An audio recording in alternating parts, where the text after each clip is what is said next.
আর হুজুররা একটু ভালো মতো চললে এখন হুজুর করে দুনিয়া পাইছে, দুনিয়া জান নাই, তার দিনও নাই মিয়া। এই জন্য দুনিয়া দরকার আছে। আজকে কাপড় কিনতে যান, ইহুদিদের কাপড় কিনা লাগে। সাবান কিনতে যান, ইসরায়েলের পণ্য কিনা লাগে। কোকা কোলা খাইতে যান, ইসরায়েলের পণ্য খাওয়া লাগে। আপনার নাই কেন? আপনি ফকিরনি কেন? কেন মুসলমানদের থাকবে না? মুসলমান না দিন বুঝছে না দুনিয়া বুঝছে, কিছুই বুঝে নাই। এই জন্য কাপড়টাও আমাদের অন্য জায়গা থেকে আনা লাগে, ঘড়িটাও অন্য জায়গা থেকে কিনা লাগে। আজকে যদি সব মুসলমানের থাকতো তাহলে ইহুদিদেরকে কান ধরে আমরা উঠাইতাম আর বসাইতাম। তারা দুনিয়া ঠিকই বুঝছে, আর আমরা দিন দিন বলতে চাই না, দিন বুঝছি না দুনিয়া বুঝছি। নবী বলেন, আমার কাছে বাহনের ক্ষেত্রে সবচেয়ে দামি ঘোড়াটা পছন্দ, সবচেয়ে দামি ঘোড়া যেটার দাম হবে অনেক বেশি। আমার যদি সম্পদ থাকতো, আমার খুব মনের ইচ্ছা, আমার মনের ইচ্ছা মাঝে মাঝে হয়, আমার যদি সম্পদ থাকতো আমি ল্যান্ড ক্রুজারে চড়তাম, আমি বিএমডব্লিউতে চড়তাম, কারণ রসুলের পছন্দ এগুলো। বাহনের ক্ষেত্রে উত্তম বাহন, মানুষ দেখলেই বলবে যারা মুসলমানের শান এটা হওয়া দরকার, সম্মান হওয়া দরকার। এই জন্য বড় বড় বুজুর্গদেরকে, আপনারা তো বুজুর্গি করেন, আমাদের বড় বড় বুজুর্গ যারা এখন বাংলাদেশে আছে, আপনি দেখেন মাওলানা মাহমুদ হোসেন সাহেবকে দেখেন কি কাপড় পরে, ঢালকানগরের জাফর সাহেবকে দেখেন কি কাপড় পরে, অসংখ্য ওলামা একরাম যারা আছে, বড় বড় বুজুর্গ আনে দিন যারা আছে, তবলিগের মুরব্বী বলেন, অন্যান্য পীর বলেন, আপনি ওই যে উজানির পীর বলেন, চরমনের পীর বলেন, এদের জামার কাপড় আপনার কাছে মনে হয় যে লুঙ্গি পরে, কিন্তু লুঙ্গিটার দাম আছে 1000-এর উপরে, জামার কাপড়ের দাম আছে 700-800 টাকা গজ। যে দিন বুঝে সে দুনিয়াও বুঝে, যে দুনিয়া বুঝে সে দিন বুঝে। এই জন্য উভয়টাই দরকার আছে না নাই বলেন? টাকা দরকার, খাইতে গেলে টাকা দরকার, পড়তে গেলে টাকা দরকার। তাহলে আপনার অন্যের কাছে হাত পাততে হবে না। দোয়া এই জন্য করবেন, রব্বানা আতিনা ফিদ দুনিয়া হাসানা ওয়া ফিল আখিরাতি, আল্লাহ দুনিয়ার কল্যাণও দাও, আখিরাতের। আর আপনার কাছে টাকা না থাকলে আপনি আল্লাহর ঘরে কিভাবে যাবেন বলেন? সারা দুনিয়ার মানুষ যাবে, আপনি টাকা থাকবেন, হারে মালিক না। এই জন্য শ্রম দেন। আল্লাহ পাক তো বলে দিয়েছেন, ইদা কুদিয়াতিস সালাহ ফান্তাশিরু ফিল আরদ, সারা জমিনে ছড়া যাও। বিদেশ যদি যাওয়া লাগে যাও, বিদেশেও যদি যাওয়া লাগে জমিন, ফান্তাশিরু ফিল আরদ, জমিনে ছড়ায় যাও। সৌদিতে যাও, বাংলাদেশে হচ্ছে না সৌদি যাও, বাংলাদেশে হচ্ছে না আমেরিকা যাও, বাংলাদেশে লন্ডনে যাও, জমিনে বিচরণ করো সম্পদের জন্য। কিন্তু আগে নামাজের কথা বলছেন, ফাইদা কুদিয়াতিস সালাহ, আগে নামাজের কথা বলছেন, নামাজ শেষ, ইবাদত শেষ, এবার তুমি রিজিক অন্বেষণ করো। তার মানে ইবাদত, ফরজ ইবাদতের পরে দ্বিতীয় ফরজ ইবাদত হলো রিজিক অন্বেষণ করা। এমন রিজিক অন্বেষণ করতে গেলে আপনি বলবেন মাশাআল্লাহ এমন দুনিয়া পাইছে তারে, এগুলো বলবেন না। তো কথা বুঝেন, যেটা বলতেছি দিন আর দুনিয়া এগুলো বান্দার দরকার। তো বান্দা যখন দিন দুনিয়া পাবে তখন বান্দা গুনাহ থেকে কিছুটা হলেও সরতে পারবে, কারণ আল্লাহ পাক বান্দাকে সম্পদ দেয়। রাসূল বলেন, এই সম্পদটা যে তোমাকে আল্লাহ পাক দিয়েছেন, সম্পদ চাইলে বান্দাকে জান্নাতে নিতে পারে, জাহান্নামেও নিতে পারে। কিন্তু আমাদের দেশের কিছু মানুষ আছে, এরা সম্পদ পাইলে এমন ভাবে গুনাহগার হয়, এরা সম্পদ পাইলে ক্লাবে যায়, মদ খায়। আলহামদুলিল্লাহ, ওলামা একরাম সম্পদ পাইলে ক্লাবে যায় না, মাদ্রাসা গড়ে। যত ওলামা একরাম আছে দেখেন, এরা মাদ্রাসা করে, টাকা দিয়ে, নিজস্ব টাকা দিয়ে বাচ্চাদেরকে খাওয়ায়। আপনারা আর কয় টাকা দেন? আপনারা হয়তো মাহফিল আসছেন, কিছু দিলেন, বছরে কিছু দিলেন, সারা বছর যে খরচটা এটা তো হুজুররাই দেয়, মোহতামিমরাই দেয়, কি বলেন ঠিক না? টাকা কখনো কখনো কিছু ইবাদত বান্দার গুনাহের কারণ, কখনো কিছু ইবাদত বান্দার জাহান্নামের কারণ। এই কারণে আল্লাহ পাক বলেন, আল্লাহর হাবিব বলেন, এমন ভাবে ইবাদত করো যেন তুমি তোমার আল্লাহকে দেখো, নতুবা এমন ভাবে ইবাদত করো যেন তোমার আল্লাহ তোমারে। নামাজে দাঁড়াবো দেখবে কে? যাকাত দিব দেখবে কে? কেউ না দেখে, আল্লাহ দেখে। আমার নামাজ আল্লাহর জন্য। যেই নামাজে বান্দা গুনাহগার হয় ওই নামাজ নামাজ না। এক আল্লাহওয়ালার কাছে এক বান্দা যায়, ডাক দিয়ে বলে, হুজুর গুনাহ করতে মন চায়, কি করবো একটু বলেন। খুব বেশি? বলে জি, 3 জায়গায় যে গুনাহ করিস জায়েজ হয়ে যাবে। কয় জায়গায়? 3 জায়গায় গুনাহ জায়েজ। আপনারাও শুনে নেন, তাহলে করতে সুবিধা হবে। 1 নম্বর, এমন জায়গায় যে গুনাহ করো যেই জায়গায় আল্লাহ দেখে না। কি দেখে না? জান এবার আসেনি দুনিয়ায়? আছে? একটু সিসি ক্যামেরা দেখলেই আমাদের মন চায় গুনাহ করতে। এখন সিসি ক্যামেরা দেখছি, ওরে বাপরে বাপ, খুব বড় বুজুর্গ হয়ে গেছে। মাদ্রাসার ছাত্ররা সিসি ক্যামেরা যদি দেখে আর খোঁচাখুচি করে না, সিসি ক্যামেরা নাই তো উল্টা পাল্টা খোঁচাখুচি বাস। তো দেখেন ভাই, এ আল্লাহর বান্দা ডাক দেয়া বলে 2 নম্বর জায়গা, যেই জায়গাটায় ফেরেশতারা তোমার ইবাদত গুনাহ লিখবে না। 3 নম্বর এমন জায়গা, যেই জায়গায় আজরাইল তোমার জান কবজ করতে যাবে, আসেনি? তাহলে কি করবো? এমন 3 জায়গার কথা বলছেন, তো গুনাহ করাই সম্ভব না। তাহলে করিস না। তাহলে মন যে চায়, তাহলে একটা কাজ কর, ঘরের ভিতরে চতুর জায়গায় লাগায় দে, আল্লাহ দেখে। কে দেখে? খালি একটা ভালো একটা বুদ্ধি, আল্লাহ দেখতেছে বইলা দরজায় টাঙাবেন, ছাদে টাঙাবেন, ডান পাশের দেয়ালে টাঙাবেন, বাম পাশের দেয়ালে টাঙাবেন, মাঝে মাঝে নিজের কাছেও রাখবেন পকেটে, আল্লাহ দেখে। তো গুনাহটা করতে মন চাইলে যখন ওখানে নজর যাবে, তখন আর করতে মন চাবে না। এই জন্য গুনাহকে গুনাহ মনে করে রাসূল বলেন, ইয়াকুমুল মাসিয়া ফাইন্না বিল মাসিয়াতি হাল্লা সাখাতুল্লাহি আযজা ওয়া জাল্লা। কোন বান্দা যখন গুনাহ করবে, আল্লাহর নবী বলেন আল্লাহ পাকের রাগান্বিত বেড়ে যায়, রাগ বেড়ে যায়, ক্রোধ বেড়ে যায়। এই কারণে রাসূল বলেন, ছোট থেকে ছোট গুনাহ হোক, ইয়াকুম ওয়া মুহাক্কারাতিয যুনুব, বান্দা তোমরা ছোট গুনাহ থেকে নিজেদেরকে বাঁচায় রাখো। আল্লাহ পাক রব্বুল আলামিন বলে, বান্দা গুনাহ যদি হয়েই যায়, কারণ বান্দা গুনাহ করবে এটাই স্বাভাবিক, বান্দা অন্যায় করবে এটাই স্বাভাবিক, কিন্তু আমি আল্লাহ বললাম, ইয়া আইয়ুহাল্লাযীনা আমানু তুবু ইলাল্লাহি তাওবাতান নাসুহা। বান্দা তুমি তওবা করো, এমন তওবা যে তওবা করার মতো তওবা। আজকে অন্যায় হয়ে গেল, আগামীকাল তওবা করে নিলাম, আর কোনোদিন গুনাহ করব না। কিন্তু সমাজে এমন কিছু বান্দা আছে যারা আজকে গুনাহ করে, আগামীকাল তওবা করে, পরের দিন গুনাহ করে, আবার আগামীকাল তওবা করে, খালি গুনাহর উপরেই থাকে। এর ধান্দাই হইল যতই গুনাহ করি তওবা করবো, আবার গুনাহ করবো, আবার তওবা করবো, এরকম করতে করতে মরণ পর্যন্ত চলে যায়, অবশেষে তওবা বান্দার নসিব হয় না। কিছু বান্দারা আছে, আমার সঙ্গে এমন একজনের দেখা হয়েছে, যারা আমি জিজ্ঞাসা করছিলাম, ভাই আপনি কি টাকা পয়সা তো আল্লাহ আপনারা কম দেয় নাই, আল্লাহর ঘরে যান না কেন, একটু ওমরা টোমরা করেন? সে আমার ডাক দেয়া কয়, হুজুর আমার একটা চিন্তা আছে, আমি একটা চিন্তা লালন করি। দেখেন এর চিন্তা কত চমৎকার। সে বলতেছে, আমি যে আল্লাহর ঘরে যাই না, এটার একটা কারণ আছে। কারণটা হলো, আমি চিন্তা করছি 45 থেকে 50 বছর পর্যন্ত আকাম কুকাম যা আছে সব করবো, করার পরে 50 বছর বয়সে টাকা পয়সা জমাইতেছি, হজ একটা কইরা হুজুর তসবিটা নিয়া মসজিদের যে ঢুকমু, আর বাড়িতাম না। দান্দাটা ভালো না? কি বলেন? ভালো নি দান্দা এটা? এ শয়তান যে বাঁচবে 2 বছর, কোনো গ্যারান্টি আছে? আমি কি বলেন? কাহা বারবার তওবা করবো আর আল্লাহর কাছে মাফ চামু, আল্লাহ তো এত বোকা, আল্লাহ আবার মাফ করে দিব না? একবার করবো, করার মতো করবো, বুঝলেন? তাওবাতান নাসুহা মানে তওবা করার মতো করবে, তবে আগে আকাম কুকাম কইরা পরে করবে। চিন্তা করছেন কি বড় বাটপার?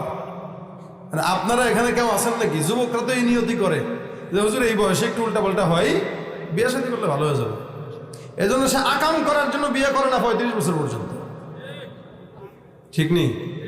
কারা কারা বিয়ে করে না একটু হাত তুলতে চাই, আমি দেখতে চাই কারা কারা করে নাই। সত্যি করে হাত তুলবেন, মনে করেন না যে আমি খোঁচা দিব না, তুলেন। কারা কারা করেন না হাত তুলেন, সোজা করে তুলেন, বেশি বড় করে তুলেন, হ্যাঁ বড় করে তুলেন। বিয়ে দেখেন আশেপাশে, এই তুই করছো, হাত তুলো নাকি? কারা কারা বিয়ে করে নাই হাত তুলো, হাত তুলো। হ্যাঁ, তাকবীর হবে, আওয়াজ হবে, নারে তাকবীর।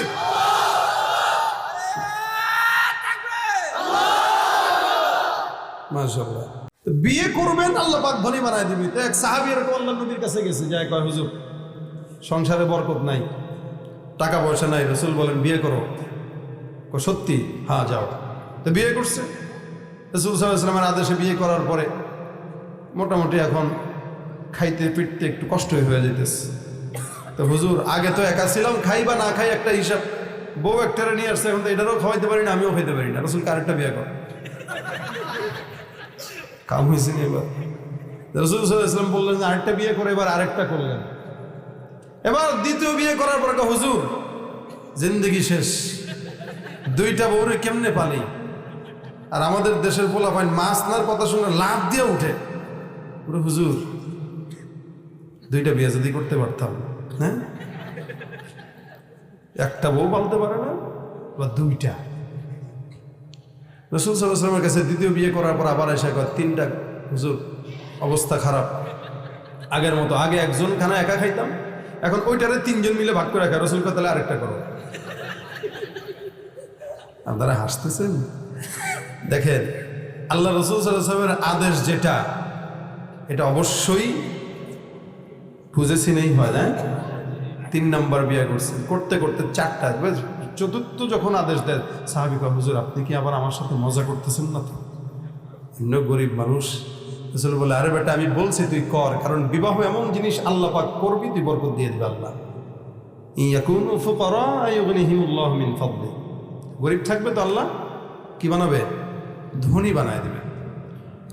4টা যখন বিয়ে করছে, এবার অনেক দিন পরে রাসূলের জন্য কি একটা হাদিয়া নিয়ে আসছে, চাদর অথবা কোনো ব্যাগ, এই টাইপের কিছু কাপড়ের। রাসূল সাল্লাল্লাহু আলাইহি ওয়াসাল্লাম বলে কি ব্যাপার, কেমন চলে 4 বউ নিয়ে জিন্দেগি? হুজুর আলহামদুলিল্লাহ, আপনার দোয়ায় আমার 4 বিবি মিলে প্রত্যেকটা বিবি সিলাইয়ের কাজ জানতো। যখন এক একটা বিয়ে করতাম, একটা করলাম 3 নাম্বার, 4 নাম্বারটা যখন করলাম, এই 4 নাম্বার বিবিটা সিলাইয়ের কাজ জানতো, ও করছে 3 জনকেই সিলাই শিখাই দিচ্ছে। এখন এই 4 জন মিলে ব্যাগ বানায়, আমি বাজারে বিক্রি করে কুল পাই না। রাসূল বরকত বাড়ছে না কমছে?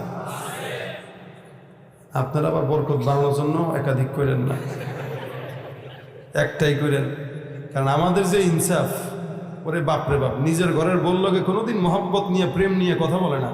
পাশের বাড়ির ভাবির সঙ্গে যদি দেখা হয়, ও ভাবি সালামালাইকুম ভাবি, আছে না মহব্বত।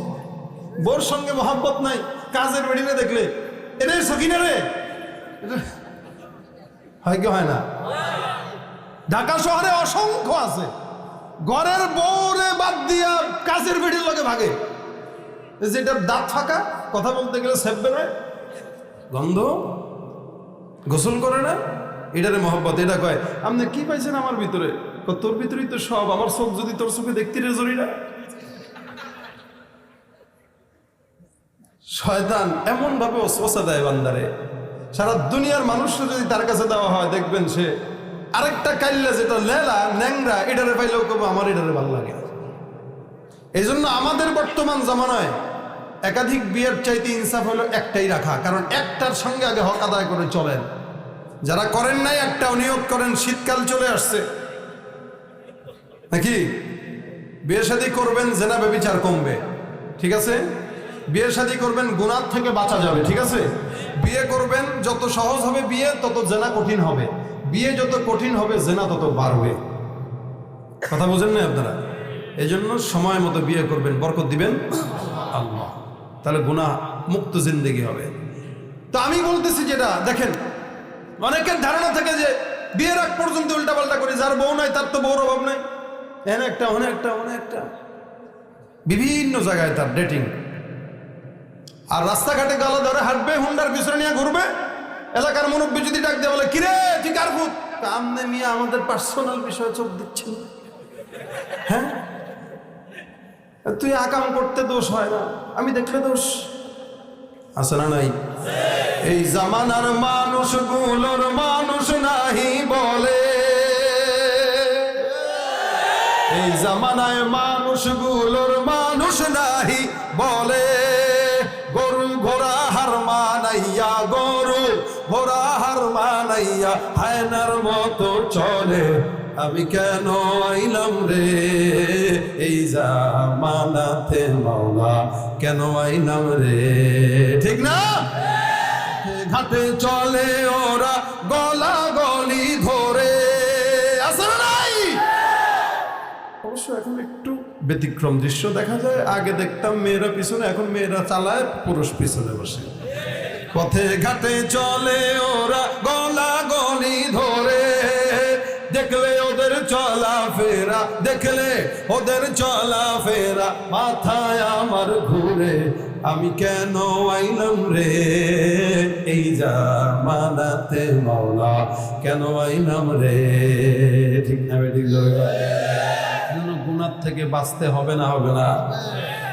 যারা চিন্তা করছেন 40 বছর বয়সে মাফ চাই নেব, আকাম কুদম যা আছে ঠিক মতো করে, আল্লাহ পাক রব্বুল আলামিন বলেন ওয়ালাইসাতিত তাওবাতু লিল্লাযিনা ইয়ামালুনাস সাইয়্যাত। ওই সমস্ত ভণ্ড, ওই সমস্ত গুনাহগারদের তওবা কবুল হয় না যারা বারবার গুনাহ করে, বারবার তওবা করে, বারবার গুনাহ করে, আবার অন্যায় কাজ করে, অন্যায় করে তওবা করে, অন্যায় করে তওবা করে, তার তওবা কবুল হয় না। এই জন্য তওবাটা করার মতো করা লাগবে, তাওবাতান নাসুহা। এমন ভাবে তওবা করো যেই তওবা করার মতো তওবা। 3 শর্তে তওবা কবুল হয়। 1 নম্বর শর্ত খুব মনে রাখবেন, এটা বলি তারপরে শেষ। 3টা শর্তে আল্লাহ পাক রব্বুল আলামিন বান্দার তওবা কবুল করে। 1 নম্বর শর্ত, বান্দা যখন তওবা করবে আগে অতীতের সকল গুনাহ থেকে মাফ চেয়ে নিবে। 1 নম্বর শর্ত, অতীতের সব গুনাহ থেকে মাফ চাবে। 2 নম্বর শর্ত, লজ্জিত হয়ে আল্লাহর কাছে ক্ষমা চাবে। কি হয়ে? আমরা চেয়ারম্যানের কাছে যদি টাকা চান, চেয়ারম্যান সাহেব আমার মেয়ের বিবাহ, 1 লাখ টাকা না দিলে আপনার কিন্তু খবর আছে, চেয়ারম্যানই করতে পারবেন না, দিবেনই টাকা। আর চেয়ারম্যানের কাছে যদি একটু লজ্জায় নিয়ে হাতটা এরকম করে মাথার কিছুর দিকে সার্গ দেন না, 50,000 চাইলে 1 লাখও দিতে পারে। কেন? ওর লজ্জা আছে, অনুভূতি আছে, ওর ভিতরে শরম আছে। আর আপনি যদি বেটাগিরি দেখান, দিবেনি। তা আপনি আল্লাহর কাছে করেন, আল্লাহ রে মাফ যদি না করস কি যে করবো, হ্যাঁ ফিডায়া হতে লাগবে একদম দেখা। এজন্য লজ্জিত হয়ে আল্লাহর কাছে চাওয়া। 3 নম্বর, এমন ভাবে তওবা করা যে সামনে কোনো দিন কোনো গুনাহ করব না। আজম বিল জজম, যে আজ নিয়ত করছি করব না, ওয়ালাউ ফারজাম, যদি হয়ে যায়, যদি ইনকেস গুনাহ হবে, এটা স্বাভাবিক হবেই, নিয়ত রাখি না কিন্তু করব না, এই নিয়ত রাখা। গুনাহের নিয়ত কখনো করতে হয় না, কিন্তু এই নিয়ত করবেন যে গুনাহ করব না। এরপরও যদি হয়ে যায়, লা তাকনাতু মির রাহমাতিল্লাহ, আল্লাহর রহমত থেকে আমরা নিরাশ হই না। আল্লাহ আছেন, ক্ষমা করবেন ইনশাআল্লাহ। এই কারণে ছোট গুনাহকে গুনাহ মনে করবেন, কোনো গুনাহ করবেন না, আমিও করব না, আপনারাও করবেন না ইনশাআল্লাহ। মনে রাখবেন, বুজুর্গি হওয়ার জন্য তাহাজ্জুদ দরকার হয়? বলেন তো? না। বুজুর্গি হওয়ার জন্য তাহাজ্জুদ শর্ত না, বুজুর্গি হওয়ার জন্য জিকির শর্ত না, বুজুর্গি হওয়ার জন্য বেশি ইবাদতও শর্ত না। বুজুর্গ হওয়ার জন্য সবচেয়ে বড় শর্ত হইল গুনাহ থেকে বেঁচে থাকা। সবচেয়ে বড় শর্ত গুনাহ থেকে বেঁচে থাকা। যে যত বেশি গুনাহ থেকে বাঁচলো সে তত বেশি আল্লাহ বলা, তত বেশি বুজুর্গ। এই জন্য আমরা চেষ্টা করব ছোট থেকে ছোট গুনাহ থেকে নিজের হেফাজত রাখা। রাজি আছি ইনশাআল্লাহ? পারবো তো ইনশাআল্লাহ?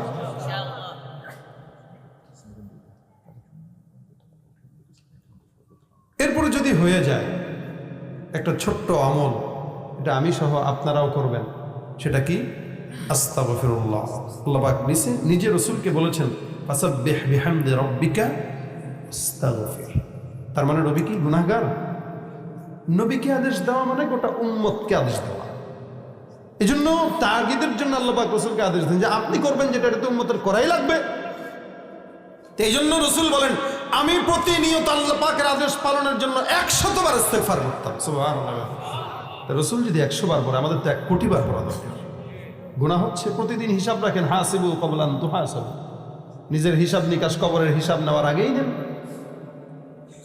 হিসাব নিকাশ মিলায়া রাত্রেবেলা ঘুমানোর আগে ইস্তেগফার পড়েন, 10 বার করে ঘুমান। অন্তত যদি মরণও হয়, তওবার মরণ হয়ে গেল। সুবহানাল্লাহ। আর আপনি গুনাহ করলেন, তওবা করলেন না, কোনো লাভ নাই। দেখেন, এই যে আপনাদের সামনে এতক্ষণ কথা বললাম, কষ্ট পাইছেন না তো কেউ? আবার একটু হাসি তামাশাও করছেন আপনারা, এগুলো মনে রাখা দরকার নাই। আমার মূল মাকসাদ হইল আমি বয়ানের পরে বান্দাদেরকে এমন একটা জিনিস শিখাই বা এমন একটা জিনিস বলতে চাই যে জিনিসটা আমার নাজাতের উসিলা হবে। আপনারা এখান থেকে 100 জন মানুষ যদি বাসা পর্যন্ত ইস্তেগফারের আমল করতে করতে যান, তাহলে আমি আল্লাহর কাছে বলতে পারবো যে আল্লাহ আমার উসিলাতে অন্তত তারা ইস্তেগফার করছেন, তাদের উসিলা আমার মাফ করেন। আবার আপনিও যদি আরো 10 জনকে বলেন, তাহলে তাদের উসিলা আপনিও মাফ চাইতে পারেন। এই জন্য আমার মাকসাদ, যা বললাম এতক্ষণ সব ভুলে গেলেও সমস্যা নেই, বাসা পর্যন্ত এটা নিয়ে যাবেন। যতদিন বাঁচবো হাতের কাজ আছে, পায়ের কাজ আছে, জবানের তো কোনো কাজ থাকে না। জবানের একটা কাজ উঠায় রাখবো, আস্তাগফিরুল্লাহ আস্তাগফিরুল্লাহ আস্তাগফির। যেহেতু বৃহস্পতিবার জুমার রাত আছে, এই রাত্রিতে আল্লাহর কাছে যদি ইস্তেগফার করেন আল্লাহ পাক ক্ষমা করে দেবে ইনশাআল্লাহ। ইনশাআল্লাহ আমরা দোয়া করব, নিয়ত করব, যারা আসছি সবাই ইস্তেগফারের আমল করব ইনশাআল্লাহ। আরো জোরে বলেন আল্লাহ তুমি আমাদের জন্য সহজ করো। আচ্ছা, আমরা আল্লাহর উপরে সন্তুষ্ট, ঠিক ঠিক কিনা? আল্লাহ কি আমাদের উপরে সন্তুষ্ট? তার মানে পেরেশানি আছে না নাই? আল্লাহ আমাদের উপরে খুশি না, এটা আমাদের জন্য পেরেশানি, কিন্তু আমরা আল্লাহর উপরে খুশি। আমরা আল্লাহর উপরে খুশি, যেই হালতে থাকি, যে অবস্থায় থাকি, সেই হালতে আল্লাহ যেমনে রাখেন এমনি সন্তুষ্ট, কিন্তু মালিক আমাদের উপরে সন্তুষ্ট না। যদি সন্তুষ্ট হইতেন, আযাব আর গজব যা আল্লাহ পাক আমাদের উপরে দেয় এগুলো দিতেন না। আল্লাহ পাক রব্বুল আলামিন বান্দার উপরে নারাজ কি খুশি, এটা বোঝার একটা আলামত মুসা পয়গম্বর বলেছেন তার উম্মতদেরকে। উনার উম্মতেরা একদিন ওনাকে জিজ্ঞাসা করছেন যে নবী মুসা, আল্লাহ পাক যদি বেজার হয়, আল্লাহ যদি বেজার হয় এটার আলামত কি, কিভাবে বুঝবো যে আল্লাহ পাক আমাদের উপরে অসন্তুষ্ট? আল্লাহ নবী মুসা আলাইহিস সালাম বলেন, আল্লাহ পাক যখন বেজার হয় তখন আলামত হইল যখন বান্দার জন্য যেটা কল্যাণ ওইটা আল্লাহ পাক দেন না, আর যখন যেটা দরকার নাই ওইটা আল্লাহ পাক গায়ের উপরে চাপায় দেন। বর্তমান সময়ে দ্রব্যমূল্যের দাম বাড়ছে না কমছে? খুব বেশি, এবং মানুষের ধরাছোঁয়ার বাইরে কিছু কিছু ক্ষেত্রে। উচিত ছিল দ্রব্যমূল্যের দাম কমা, কারণ বাংলাদেশ ডিজিটাল, ডিজিটাল যুগে তো সবকিছু ডিজিটালই না হবে, দামও তো ডিজিটাল হওয়ার কথা। সেখানে বাড়ছে দাম, কিন্তু বেতন বাড়া দরকার ছিল না, বাড়ছে? কারো বাড়ে নাই। আর বিশেষ করে চাকরি গেছে আর না কইলাম, কারণ এই চোখগুলো তো থাকে আমাদের জন্য বহুত মুশকিল। দেখেন বাড়ে নাই বেতন, এটা হলো বড় কথা। কিছু কিছু ক্ষেত্রে কমছে বেতন, আর চাকরি গেছে যার এত কইলই চাকরি গেছে। এখন দেখেন, উচিত ছিল চাকরি বেশি বেশি হওয়া এবং বেতনও বাড়া, কিন্তু বেতন তো বাড়েই নাই, বরং দ্রব্যমূল্যের দাম বাড়ছে। তার মানে আল্লাহ পাক বান্দার জন্য যেটা কল্যাণ করছিল ওইটা দেন নাই, আর যেটা অকল্যাণ ছিল ওইটা চাপায় দিছেন। তাহলে কথা অনুযায়ী আল্লাহ কি এখন আমাদের উপরে বেজার আছেন না খুশি আছেন? কি আছেন? বেজার আছেন। তার মানে যেটা আমাদের দরকার নাই ওটা চাপায় দিছেন, আর যেটা দরকার ওটা দেন নাই। দেখেন, কৃষকরা ফসল ফলাইতে গেছে, বৃষ্টি নাই, অথচ বৃষ্টির সিজন ছিল, বৃষ্টি হয় নাই, মোনাজাত করে করে বৃষ্টি নাজিল করানো লাগছে। শীতের সময় শীত আসে না আসে না আসে না, কয়দিন ধরে এমন আসা শুরু করছে, এখন মানুষের অবস্থা মরার পর্যায়ে, ঠিক না? যেটা দরকার নাই ওটা আল্লাহ পাক দেন, যেটা দরকার ওটা দেন না। তার মানে আল্লাহ কি কি বেজার। বেজারটা কেন হয়? বান্দার গুনাহের কারণে। বান্দা যখন গুনাহ করে, রাসূল বলেন, আল্লাহ পাক রব্বুল আলামিনের হাবিব বলেন, যদি বান্দা গুনাহ করে তো বান্দার গুনাহের কারণে আল্লাহ পাকের রাগ বেড়ে যায়। এই জন্য রাসূল বলেন, গুনাহ ছোট হোক বড় হোক এটাকে গুনাহ মনে করো, যদিও একদম সরিষা দানা পরিমাণ গুনাহ, কিন্তু এটাকে গুনাহ মনে করো। কত বড় মনে করবা? রাসূল সাল্লাল্লাহু আলাইহি ওয়াসাল্লাম বলেন, বিশাল বড় একটা পাহাড়, যে পাহাড়টা মাত্র ভাঙবে, এই সময় কোনো বান্দা যদি জানে যে এই পাহাড়টা বড়, এই পাহাড়টা ভাঙবে, কোনো বুদ্ধিমান মানুষ পাহাড়ের নিচে যাবে না। রাসূল সাল্লাল্লাহু আলাইহি ওয়াসাল্লাম বলেন, একজন ইমানদার যখন গুনাহকে বড় মনে করবে, ঠিক ওই বিশাল বড় ধসে পড়া পাহাড়ের মতো মনে করবে। কশ্চিন কালেও ছোট হইলেও ওই গুনাহের কাছে সে যাবে। কিন্তু অপরদিকে বেঈমান গুনাহকে কত হালকা মনে করবে, যে একটা গুনাহ যত বড় হোক বেঈমানের কাছে এত হালকা যে নাকের ডগায় মাছি বসলে যতটুকু হালকা সে মনে করে, একবার বসছে সরাই দিস, আবার বসছে সরাই দিস, কিছুক্ষণ পর বিরক্তি হয় কি হয় না? মানে এত হালকা মনে করে, দূর দূর করে তাড়ায় দেয়। রাসূল বলেন ঠিক তেমনই ভাবে একজন বেঈমান যত বড় গুনাহ করুক, গুনাহটাকে সে মাছির মতো মনে করে দূর করে তাড়ায় দেয়। খায় দুর্নীতি, করে দুর্নীতি, খায় ঘুষ, খায় সুদ, একে মানা করার পরে ধর্মী এটা কোনো বিষয় নাকি? এটা তো সারা দুনিয়ার মানুষকে, আমি খেলে সমস্যা কি? কিন্তু শিক্ষার হার দেখেন, ডিগ্রি পাস, এত বড় বড় সার্টিফিকেট নিয়ে আসে।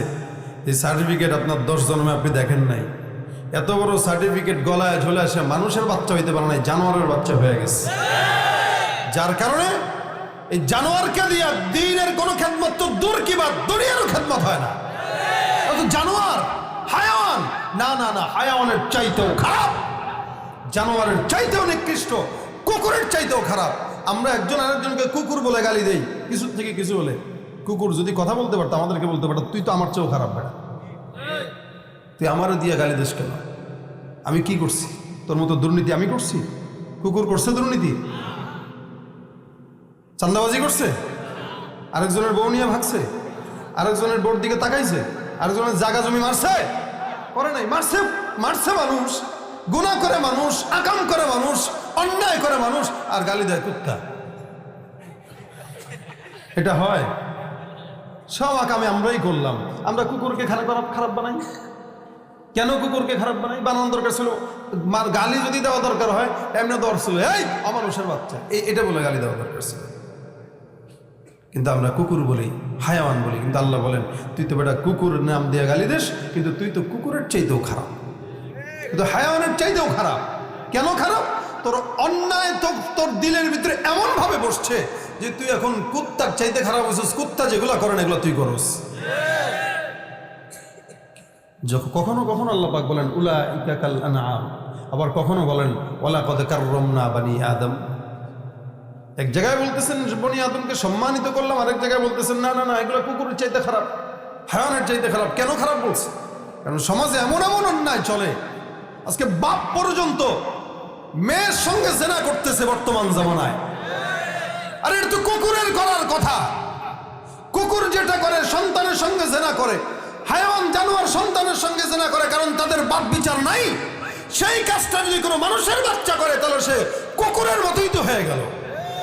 কিন্তু কুকুর ওইটা করলেও, কুকুর কোনোদিন মানুষের মাথায় আঘাত দিয়া দুর্নীতি করে নাই, সরকারি মালকে নিজের মনে করে খায় নাই। কিন্তু এই কাজটা করে মানুষ, এই কাজটা করে মানুষ। গুনাহ, অন্যায়, অবিচার, মানুষের জায়গা মারা, মিথ্যা কথা বলা, দুর্নীতি করা, ঘুষ খাওয়া, চাঁদাবাজি করা, চুরি করা, সন্ত্রাসী করা কুকুর করে না, মানুষ করে। যেহেতু মানুষ করে যে কাজ কুকুর করে না, সেই কাজ মানুষ করার কারণে আল্লাহ বলেন তুই কুকুরের চাইতেও অধম। তুই মানুষ না, তুই শয়তানের খালাতো ভাই, শয়তানের খলিফা।